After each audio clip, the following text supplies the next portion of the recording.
Çox zaman insanlar sağalmaq istəmirlər. Məsələn, depressiyaları var və yaxud da ki, həyəcan təşvişləri var. Onlar sağalmaq istəmirlər. Bunun da səbəbi onların hər hansısa bir qorxuları ilə və yaxud da ki, narahatçılıqları ilə bağlıdır və yaxud da ki, başqa bir səbəblə bağlıdır.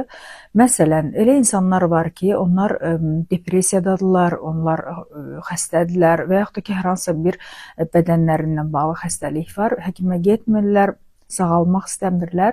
Çünki bu xəstəlik onların dostudur, bu kədər onların dostudur. Onlar bu xəstəliklərinə sığınırlar, bu kədərlərinə sığınırlar.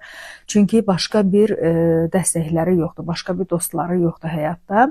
Tək qalacaqları insan bu xəstəlikləridir.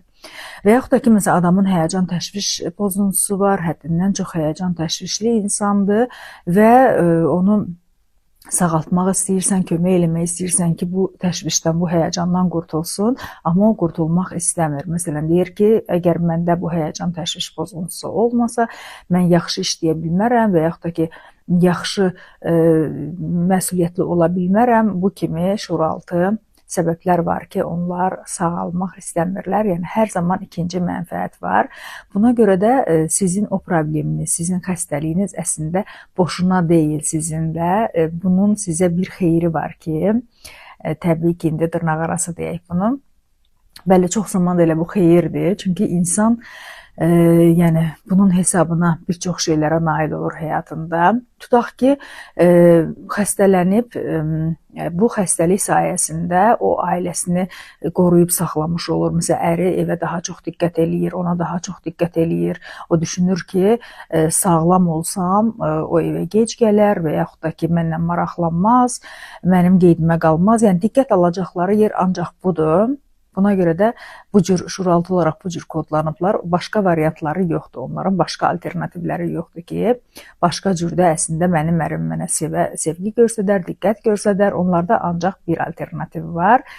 Diqqət almaq yolu ancaq budur. Buna görə də ikinci mənfəəti tapmaq əslində xəstəlikdən qurtarmaq deməkdir. Yəni, ikinci mənfəəti tapanda insan sağalır və bunun yerinə başqa bir şey qoyur. Məsələn, mən xəstəyəm, ərim mənə diqqət eləyir, qayğı göstərir.